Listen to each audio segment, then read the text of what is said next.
Amen. Okay, so ang gagawin natin ngayon ay mag-review tayo kasi may kumbaga urgency na ibalik muli ang kung ano ang napag-aralan natin dati. Kasi yung importante kasi yung una, malaman natin kung ano ang kasalanan at paano ang Panginoon na binigyan ng pansin or binigyan ng solusyon yung kasalanan na yon. So, balik tayo sa Bible. Hindi kayo nakadalang Bible, no? Ayan, nagdala. Sige. Si Kuya Jansen at saka si Brother Joboy ang reader natin ngayon. So, basa muli. Romans chapter... Balik tayo sa review natin. Okay, dito muna tayo sa 1 Corinthians chapter 2. 1 Corinthians chapter 2. Chapter 2 verse number 14, then hanggang 16, tapos chapter 3 verses 1 and 2. Okay, pabasa nga po. Okay, verse 14, King James Bible, ano? Sige, pabasa nga po. Sapagkat ang tao hindi nagtataglay ng Espiritu ay hindi kayang tumanggap ng mga kaloob mula sa Espiritu ng Diyos. Para sa kanila, kahangalan ng mga iyon at hindi nila nauunawaan. Sapagkat ang mga bagay na espiritual ay mauunawaan lamang sa paraang espiritual. Nauunawaan ng taong magtataglay ng Espiritu ang kahalagahan ng lahat ng bagay.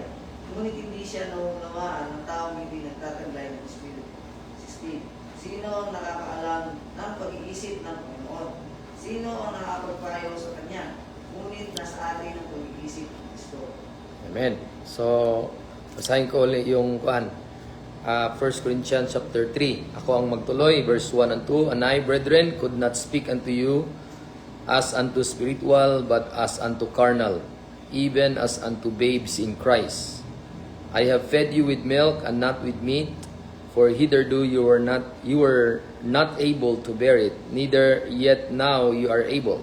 Verse 3, for you are yet carnal, for whereas there is among you envying, strifes, division, are you not carnal and walk as men? So, ulitin ko, tatlong klaseng tao na nananahan sa mundo. Okay? Verse 14 is yung natural man. Yun yung una. Yun yung nagtataglay na walang espiritu ng Diyos. Natural siya. Ibig sabihin, hindi siya ligtas. Dahil wala siyang espiritu ng Diyos. Walang silyo, kumbaga. Kasi ang taong ligtas ay may espiritu ng Diyos. Paano siya tinuring na ligtas? Hindi na siya natural man. Tinawag siya na spiritual. Kaya binasa mo sa verse 15, kung sino yung spiritual ay kaya niyang i-judge all things or titingnan niya. Paano pagkatagalog dyan? Verse 15, he that spiritual,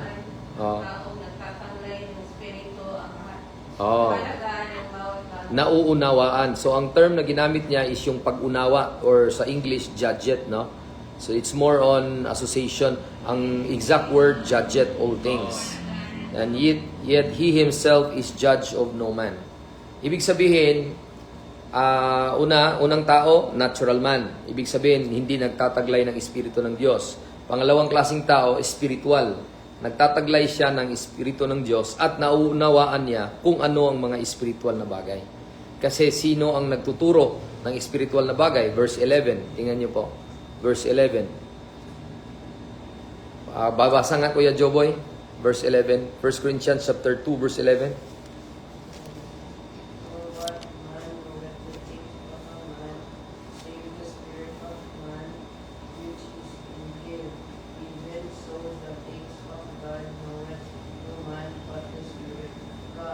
Okay. So, ang espiritu ng Diyos lang ang may kakayanan na magturo patungkol sa spiritual na bagay. Itong Bible, spiritual na bagay ito. Spiritual na mga katotohanan ito. Hindi ito mathematical fact or scientific fact or whatever fact, financial fact. Ito spiritual. Ibig sabihin, hindi mo kayang maarok kung kahit ano pang edukasyon mo. Doktor ka man, lawyer ka man, or ikaw ang pinakamagaling na scientist. It's not by academic maintindihan mo ang Bible, kundi by the Spirit of God. Kasi sinabi ng verse na binasa ni Kuya Joboy, for Brother Joboy, what man knoweth the things of a man, save the spirit of man which is in him? Even so the things of God knoweth no man, but the Spirit of God. So paano natin nalaman ang Bible? Dahil may Espiritu ng Diyos. At paano natin naintindihan ang Bible? Dahil ikaw ay nagkaroon ng Espiritu ng Diyos. Kung ikaw natural lang na tao, hindi mo kayang maarok, hindi mo kayang maunawaan ang spiritual ng bagay. Pag sinabing, pag mamatay ka ngayon, saan ka papunta? Kahit sino mang klaseng taong tanungin nun, iisipin niya either morally, financially, or mighty, or by physical. Hindi niya kayang, kung pera ang pag-usapan, sabi ang Bible, hindi kayang bibilhin ng tao ang para mapunta siya sa langit. Pag sinabi ding siya ay mabait, good works, sabi ng Bible na not of works of righteousness which you have done, but according to His mercy. Sabi ng Ephesians 2:8 and 9, for by grace are you saved through faith and not of yourself, it is the gift of God. So, ibig sabihin, sa tatlong klaseng tao ito, unang klaseng tao is natural. Hindi niya kayang magiging spiritual pag kay sabihin niya, saved siya, or mayroong espiritu siya ng Diyos dahil mabait siya, or may relihiyon siya, or may kakayanan siya, pera. Kundi, ang sabi lang ng Bible, ang natural man ma-convert into a spiritual man by faith in Christ Jesus. No? Anong sabi ng Ephesians 1 verse 13? Pakibasa nga po. Ephesians 1 verse 13. Doon po ang conversion niya. Mula sa natural na walang espiritu ng Diyos, hindi nakaintindi sa Biblia, at wala siyang kaunawaan kung anong sinabi ng Diyos, ma-convert lang ito sa isang spiritual na tao or may espiritu once he trusted, or once the person trusted, or sa isang tao na nanalig kay Kristo. According sa verse na yan. Ephesians 1 verse 13. Pakibasa nga po, Tagalog muna. Sa pamamagitan ni Kristo, kayo rin na nakarinig ng salita ng katotohanan, ng magandang balita na nagdudulot ng kaligtasan, at sumasampalataya sa Kanya, ay tinatalaban ng pinangakong Espiritu Santo bilang tatak ng pagkahirap sa iyo. Okay, English, Kuya Juboy. Pakibasa nga.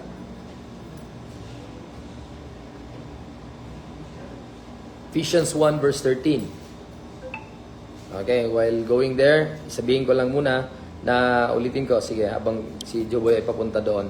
Tatlong klaseng tao. Una is natural, walang taglay na espiritu ng Diyos. Pangalawang klaseng tao, spiritual, may taglay sa espiritu ng Diyos. Pangatlong tao, karnal.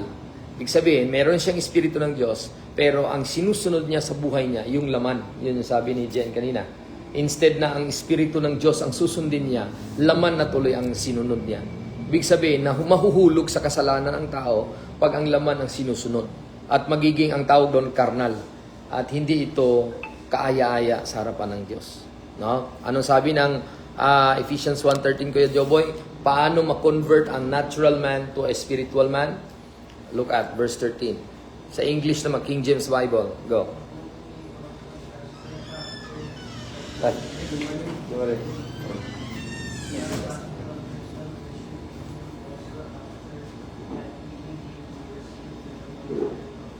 Yun. So, ang Holy Spirit ay maging silyo, patunay na ikaw, spiritual na tao, nung ikaw ay nakapakinig sa Ebanghelyo ng Kaligtasan. Ano bang Ebanghelyo ng Kaligtasan? Yun yung ginawa ng Panginoong Jesucristo, na siya bilang Diyos ay nagpakatao 2,000 years ago na isulat sa Biblia, Christ, God manifest in the flesh.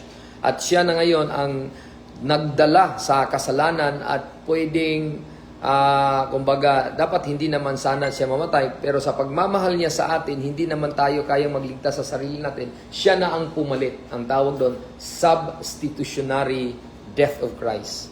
Vicarious death. Ibig sabihin, ikaw at ako na hindi mo kayang bayaran ng kasalanan, at kahit anong sakripisyo mo pa, siya na ang nagsakripisyo dahil siya din ang katanggap-tanggap sa Ama.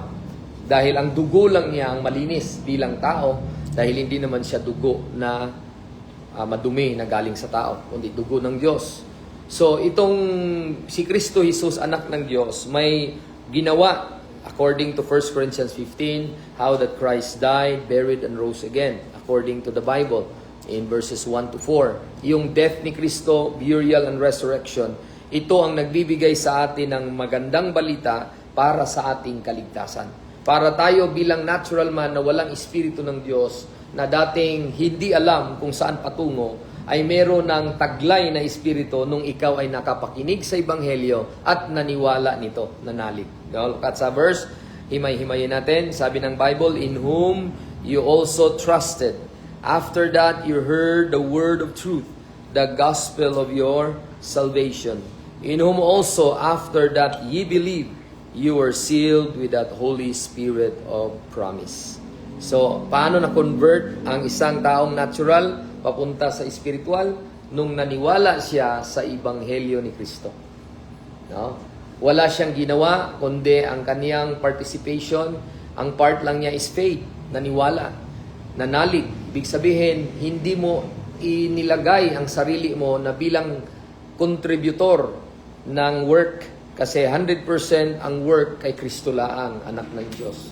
Para ang Espiritu ng Diyos mapasayo, ma-convert ka from natural man to a spiritual man, tama ang elemento. The element must be right. Parang sa science ba? Conversion of mga laboratory, di ba? Kung laboratory room, mayroon kang i-test doon na test tubes, any element na magbangga sila, masusunog, uusok, hindi siya akma na elemento na tatanggapin. So pag mag-hypothesis ka na, therefore I conclude that this element, di ba, maganon ka na sa science mo, sa laboratory laboratory room. Big sabihin, ganun ang kaligtasan ng tao. Para ma-convert ka from a natural man na wala kang Espiritu ng Diyos, tama ang elemento. Ang element is faith, para swak doon sa grace na inoffer ng Diyos. For by grace are you saved through faith, not of yourself, it is the gift of God, not of works, lest any man should boast. Romans 6:23, for the wages of sin is death, but the gift of God is eternal life through Jesus Christ our Lord. So ibig sabihin, tatlong klaseng tao na nanahan sa mundo: natural man, according to 1 Corinthians chapter 2, verse number 14, hindi niya kayang tanggapin kung ano ang bagay patungkol sa Espiritu ng Diyos, kasi ang may kakayanan lamang ay yung merong magturo sa iyo na sa loob mo, which is yung Espiritu ng Diyos. So paano ngayon ikaw maging spiritual man? How you could convert that? You could convert that person from natural man, unsaved, to a spiritual man, being saved, is believing the gospel. So are you saved? Are you spiritual? Then if you are, God is helping you to walk not as a carnal man, but totally ang buhay mo is spiritual ka, saved ka, at the same time, you walk according to the mind of the Spirit. Kasi kaaway ka ng Diyos minsan, kasi akala mo, dalawang klaseng kaaway. Una, yung natural man, kaaway siya sa kaluluwa. Ibig sabihin, yung kaluluwa niya, yung pagkasya ay hindi na-reconcile pa sa Diyos. Ibig sabihin, pwede pa siyang maimpyerno. At iimpyerno talaga tayo nung tayo hindi na-reconcile sa Diyos, na bilang kaaway sa Diyos. Ang ating kaluluwa sa Romans chapter 5 ay bilang kaaway, ay tayo ay binigyan ng kaparaanan ng Diyos na tayo ay manumbalik sa Kanya. No? Verse number, Romans chapter 5. Okay, then let's go to verse number 10. Okay, Tagalog nga po. Pakibasa nga po sa Tagalog. Si brother, pangalan mo, brother? Marvin. Si Jo Marie yung nag-speech, tama? Okay. Yan, si Jo Marie na palagi kung nakuha niya si Mark, di ba? Tama? Si Mark nandun sa Europe. Ay, sino pa yung Jo Marie nun? Bago ba yun? Or nandito na? Dati pa siya dito kay OIC Romeo. Bumalik lang siya. Na OIC siya ng Tala, tapos yun na siya dito. Kinuha na uli. Para kilala ko yun, di ba? Kilala ko siya. Kilala kasi Kilala ko. Sige lang, manghingi ako ng cellphone. Balik tayo sa ating point na ang isang tao ay pwede siyang naging kaaway ng Diyos. Sa unang parte is yung hindi ka pa ligtas, natural man ka pa. Ang tawag sa'yo, kaaway ka ng Diyos. No? Romans chapter 5 in verse number 10. Tagalog nga po, Brad. 5:10. Dati tayo mga kaaway ng Diyos. Mm. Ngunit tinanggap na niya tayo bilang mga kaibigan sa pamamagitan ng pagkamatay ng kanyang anak. Mm. At dahil dito, tiyak na maliligtas tayo sapagkat si Kristo ay nabuhay. Yun. So, ano yan? Yun yung pagiging natural man, ikaw ay kaaway ka ng Diyos. Na gusto ng Diyos, manumbalik ka sa Kanya dahil paano at may kaparaanan para manumbalik ka bilang kaaway. Anong tawag doon?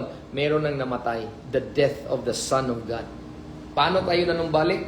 Reconciled, minsan numbalik yung relationship na hindi nakaaway. Nung namatay si Kristo, Christ died. It's the way na ang isang natural man pwede nang ma-reconcile sa Diyos. Hindi na magiging kaaway. No? So, convert na siya into a spiritual man. Kasi bakit? Nung siya'y naniwala sa death, burial, and resurrection of the Son of God, hindi na siya kaaway. Okay? At ang patunay nito, Espiritu ng Diyos napa sa kanya.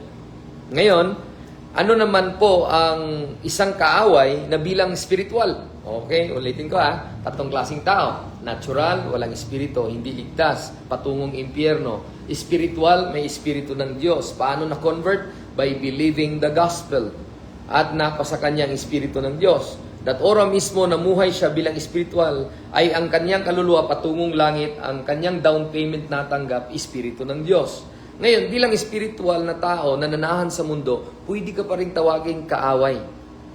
Pero hindi na sa araw-araw, hindi na sa oras-oras, hindi na rin sa minuto-minuto, paminsan-minsan. Pag ang isip mo karnal, kaaway yung kaisipan mo sa Diyos. Hindi ikaw mismo ang kaaway as being person, but the mind itself, yung mindset mo na bago minsan.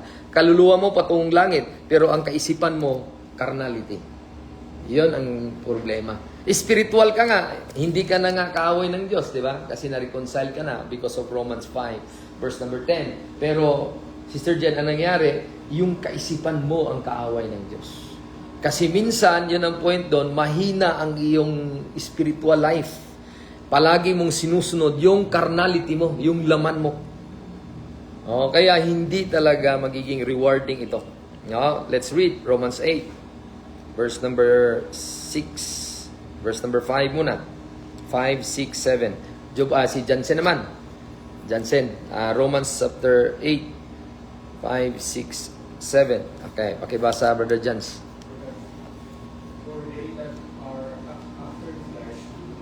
Lakasan mo, Brad. For they that are after the flesh do mind things of the flesh, but they that are after the Spirit, the things of the Spirit. For to be carnal minded is death, but to be spiritually minded is life and peace.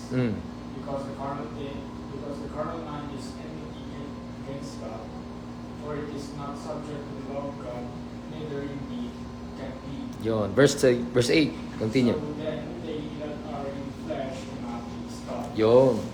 So, anong magiging tawag doon? Spiritual ka nga, pero ang buhay mo ay hindi kaaya-aya.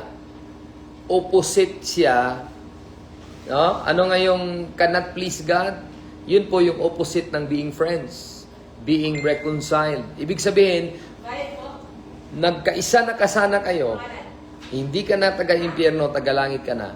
Pero ang kaisipan mo naman, ayaw sundin sa kaisipan sa naligtas. Sino mang nagligtas sa atin? Ang Diyos. Ano bang kaisipan ng Diyos? Spiritual. Pero minsan, bilang taong may espiritu ng Diyos, ay hindi pa rin minsan sumusunod sa kaisipan ng Diyos. Saan siya sumusunod? Sa laman kung saan siyang nakatira. Kasi ang influencer sa isang kaluluwa na ngayon, dalawa. Una dati, hindi paligtas. Natural. Ano ang influencer niya? Flesh. Palagi siyang sumusunod sa flesh. Kaya wala nino man sa atin kung hindi ka ligtas. Halimbawa, kung ikaw ay talagang may bisyo, hindi ka makapagpigil nun. Dahil una-una, wala kang espiritu. Pero kung ikaw ay may espiritu ng Diyos, alam mangyari? Meron ng struggle. Na marang magsabi ka na medyo mahirap na to Dahil may nagsasabi na sa iyo sa loob na hindi yan akma, hindi yan tama. Ayaw ko yan, sabi ng Espiritu ng Diyos. Pero anong sabi ng carnal mind? Yung spiritual na tao, saved, anong mangyari? Sabi niya, they that after the flesh, anong gagawin ng isang spiritual? Nasa isip pa rin niya yung things of the flesh. Ano bang things of the flesh? Ano bang things of the flesh? Ang things of the flesh is, sabi ng Bible nga, for love not the world, neither the things that are of the world. For the world is full of lust of the flesh, lust of the eyes, and the pride of life. So yun ang hatak ng flesh. Una, laman. Pangalawa, yung paligid. Pangatlo, yung garbo or yung pride of life. So yun yung sunsundin ng laman.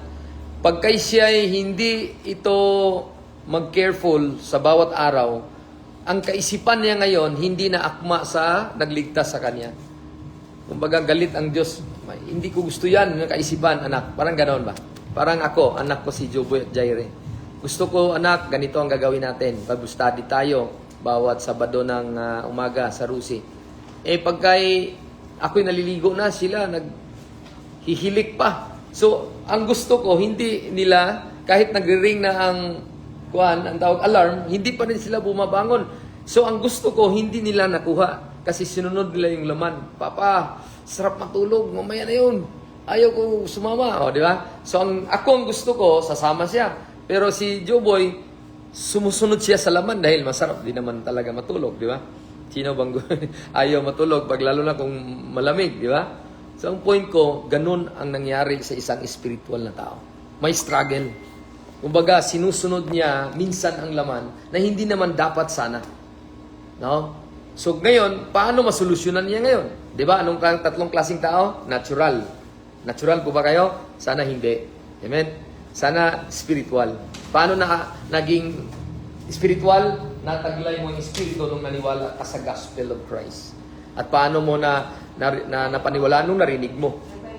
Sa anong paraan? Hindi ko alam. Kung kailan? Hindi ko alam. Basta nung time na may nangaral sa'yo, ora mismo nung naniwala ka at nanalig ka, ikaw ay spiritual. Ikaw ay ligtas. At nung naligtas ka, ang pamumuhay mo ngayon, hindi automatic, mabait ka ng tao, at ikaw na ngayon, 100% lahat ng ginagawa mo ay walang mali. Hindi po. Dahil minsan sa buhay mo, maisip mo yung laman. Di ba? Yung laman na yun. Kaya sabi ng verse 8, reminder sa atin, because the carnal mind is enmity against God. So, kaya gusto ng Diyos ipapaalam sa atin na huwag ka nang mag-isip ng ganoon. Kasi ayaw ng Diyos yun. Ano ang salita na enmity? Malalim pa yun sa enemy. Yung matinding alitan, kumbaga. Pag sinabing enemy, yes, common word. Pero pag enmity, it's another English word na very deeper meaning than enemy. Kung titingnan mo sa dictionary, Brad. Enmity. So, matinding alitan, kumbaga. So, ayaw ng Diyos yun dahil hindi ito gusto ng Diyos at hindi subject to the law of God. Kasi ang law of God is spiritual. Gusto niya, spiritual ang iyong kaisipan. Kaya kung ikaw maglakad, so then they that are flesh cannot please God.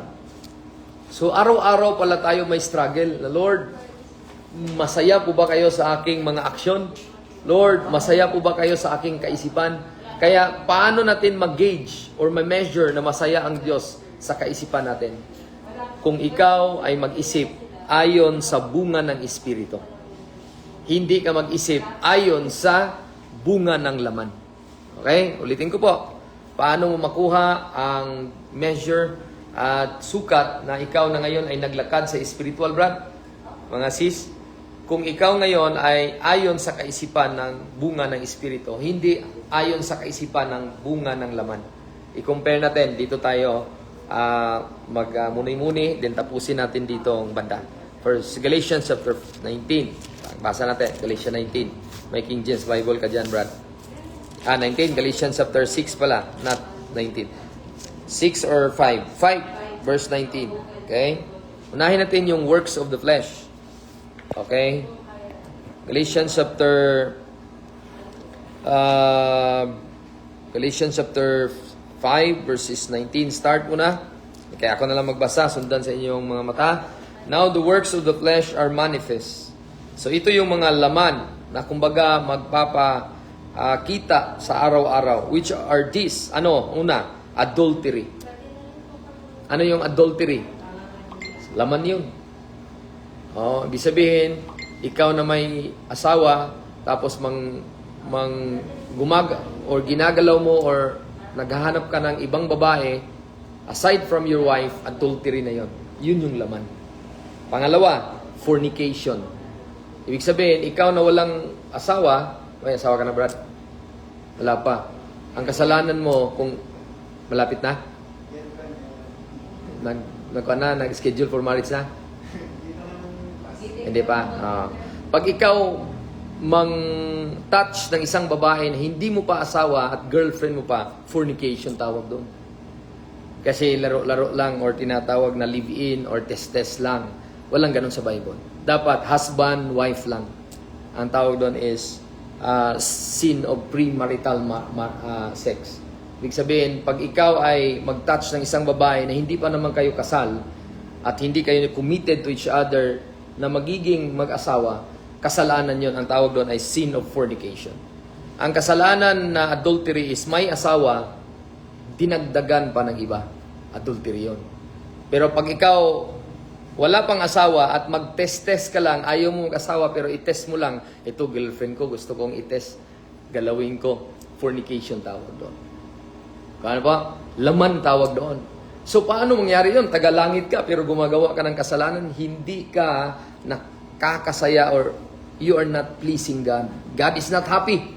Kumbaga, pleasing is another term of happy. Hindi siya masaya, malungkot siya. Yeah, yun ang point ko kanina. Spiritual nga, pero ang buhay niya karnal. Bakit? Iniisip niya palagi yung laman. Anong pangatlo? Fornication. Pangatlo is uncleanness, kadumihan. Ito, mga binatilyo. Tumitingin kayo ng mga bad na mga litrato, video. Kaya nga, alam natin yung naked. Di ba? Pag may naked, stop na yan panunurin kasi uncleanness yun. Hindi maganda sa mata yun. Then, ang mangyari sa'yo, laman ang inisip mo. Kasi makita mo yung mga babae na, halimbawa, ang weakness sa mga lalaki, mga babae, di ba? O ang weakness naman sa mga babae, yung mga novel. Novel, yung mga telenovela, ng mga ano-ano pang mga istorya. Nakikilig kayo. So, wag naman ganun. Stop niyo na yan. Bakit uncleanness yan sa mind? Then, mag-result yan ng laman. Lasciviousness, mga kalaswaan. Then, ano pa? Pag after sa laman, outside sa laman, lasciviousness kasi mga anything na mga kalaswaan sa laman. No? Then, outside sa laman is another term, halimbawa, idolatry. Halimbawa, kita ka ng artista, gwapo nito gwapa nito Talagang idol ko siya. Idolatry niya, yung laman mo na ang gina-worship mo. Parang kinikilig ka na kung makita mo yun. Next naman, witchcraft.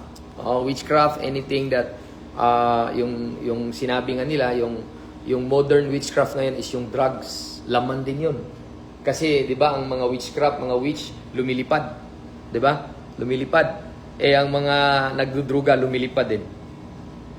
Alam mo yung mga term, di ba? Alam mo yung term ngayon, kung ikaw kaibigang mga nakadrugs, di ba? Lumilipad o nakahay. Witchcraft din yun. Ano ang pinupuntorya? Laman. Works of the flesh. Ano pa? Hatred. Yung ano pang mga bagay na ayaw mo. Ayaw mo sa Bible, ayaw mo sa mga Bible study, hatred yun. So laman ang iniisip mo. Variance, emulation, wrath, strife, sedition, heresies. Yan na, nagrally sa Mindiola, nagrally sa EDSA, mga laman. Ibagsak. Gusto nilang magusto niyong laman nila. Hindi na alam na ang kamunduhan nito, hindi natin kaharian. Sino yung ang ating papuntahan? Langit. Kasi ang mundong ito, si Kristo na ang mag-solve. Hindi kayang ma-solve kung ikaw mag-rally doon. Laman din yun. Kanya po? Hindi masaya ang Diyos doon. Kasi kung may gobyerno, i-pray. Hindi. Alam mo na, daming mga kalamanan dito sa walang kapaguran sila doon. Verse 21, envy, murders, yun, patayan na, drunkenness. Ano ba ang drunkenness? Sarap uminom. Sarasay ka na. Anong tawag doon? Laman pa rin, di ba? Laman pa rin. Bakit? Sa ito, lahat laman. Masaya ang Diyos? Hindi. Kasi sabi ng verse kanina, spiritual ka nga, tagalangit ka nga, pero hindi masaya ang Diyos sa'yo. cannot please God. Ano pa? Revealings and such like, of which I had told you before, as I have told you in time past, that they which do such things shall not inherit the kingdom of God. Ibig sabihin, itong mga bagay na ito ay wala ka talagang may klaseng inheritance. Initawag niya fixed inheritance at variable. Ibig sabihin, wala kang rewarding. Hindi rewarding ang iyong buhay ba sa karyaan ng Diyos. Dahil inheritance, pwedeng makuha mo by work. Ibig sabihin, reward. Wala kang makuha nito kung ganito ang laman buhay mo. Pero kung ang kaisipan mo ay Espiritu ng Diyos, ito ang makapagpasaya. This is the conclusion, verse 22. The fruit, basahin natin lahat. But the fruit of the Spirit is love, joy, peace, long-suffering, gentleness, goodness, faith, meekness, temperance. Against such there is no law. Big sabihin, pag yan ang sundin mo, yun ang kaisipan mo, it will please God. Hindi ka mamuhay na karnal. Bakit? Puno kang pagmamahal. Halimbawa, kung mahal mo yung kapwa, saktan mo ba? Kung mahal mo ang kapwa mo, nakawan mo ba? Kung mahal ang kapwa mo, agrabyado. Tama bang pagkatagalag ko? Kung mahal mo ang kapwa mo, kung mahal mo si manager, malilate ka ba? Kung mahal mo si customer, gawan mo pa ng masama? No, lahat ng bagay, pag mahal mo, hindi mo gawan ng masama. Bagkos, kung mahal mo siya, sakripisyo ang kapalit. Yun ang kaisipan na katanggap-tanggap sa Diyos. Lalo sa anak natin, lalo na sa ating pamilya, sa katrabaho. Walang nag-aaway nga co-workmate. Pagmamahal ang basihanan, hindi laman. Bakit? Yun ang kalooban ng Diyos. Yun ang spiritual talaga na pamumuhay. Kung ikaw ay ligtas. Ano pa? Pagmamahal, ano pa? Kaligayahan or more than kaligayahan, more than happiness. Because happiness and joy, ang difference niya is circumstances. Ang happiness depends on money, depends on physical. Pag joy, kahit wala kang pera, pwede kang maligaya. So ano tawag doon? Katanggap-tanggap, masaya ang Diyos. Bakit? Kahit medyo wala ka na, kapos ka na, marami ka ng utang babayaran, pero Lord, kahit na, mag-study pa rin ako, punta pa rin ako sa church, hindi ko pa rin ipagpalit ang Sunday, maghanap ng pera para lang mabayaran yung utang ko. Ang araw ng linggo para sa inyo, gawan ko ng paraan na makapag-worship ako sa inyo.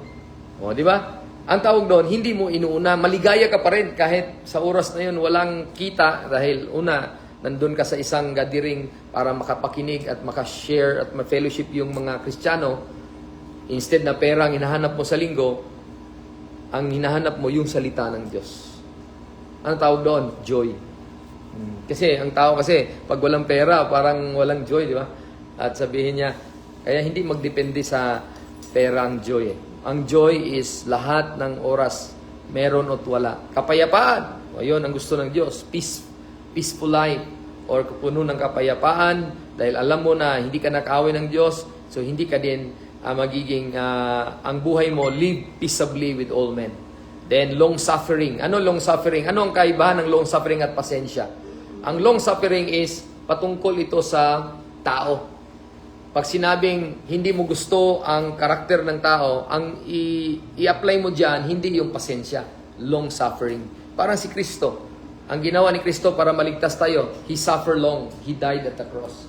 Kasi kung nawala pa siya ng alongside with patience is long-suffering. Bakit? Sinabi nga niya sa cross, Father, papatawarin niyo sila, hindi alam ang kanilang ginagawa. Kaya niyo po, it's more than patience. Mag-suffer ka long para ma-maintain mo yung tinatawag na peaceful life, ma-maintain mo yung righteousness, nandun yung long-suffering. Then, gentleness, goodness, faith, meekness, marami pa. Self-control ang term ng temperance. So, makapagtimpi ka. Hindi ka gagawa ng bagay na alam mo na hindi ito akma. Kaya, kung gusto mong mabuhay na mapasaya ang Diyos, basahin natin uli, i-continue verse 24 and 25. And same chapter, Galatians 5, And they that are Christ have crucified the flesh with the affection and lust. Verse 25, If we live in the Spirit, let us also walk in the Spirit. So, ibig sabihin, maglakad tayo na ang Espiritu ng Diyos ang ating kasama. No?